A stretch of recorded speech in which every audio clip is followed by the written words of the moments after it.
আপনি আমার সফল হওয়ার একটা উপায় দেন। যদি সফল হতে চাও তাহলে আমার লেখাই বইটি নাও, শয়তান ধরার গর্জন।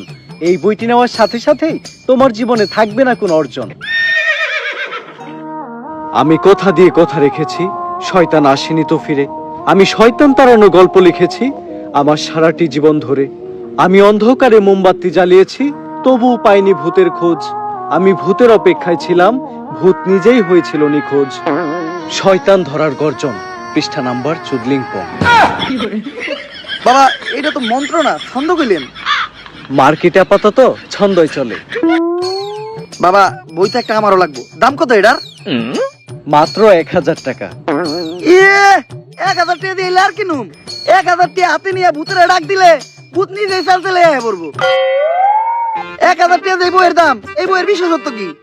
এই বইটা আমি আমার নিজ হাতে লিখেছি। দেখি হাতের লেখা এত খারাপ? দেখি এই বইয়ের প্রথম পৃষ্ঠায় কি লেখা? মানুষকে ভোদাই বানানোর 100টি উপায়। 1000 টাকা দিয়ে 120টার এই বইটি নেন আর ঠাস করে ভোদাই হয়ে যান। এখন সফল হইতে গেলে তো এই বইটা লাগবেই, তো এই বইটা আমি নিয়ে গেলাম। বইয়ের টাকাটা? ওইটা আমি হোয়াটসঅ্যাপে পাঠাই দিব। গুরু, আজকের থেকে আপনার লেখা এই বইটা পইরাই আমার শয়তান ধরার যাত্রা করলাম শুরু। শয়তান ধরার গর্জন, পৃষ্ঠা নাম্বার চুদলিংপং।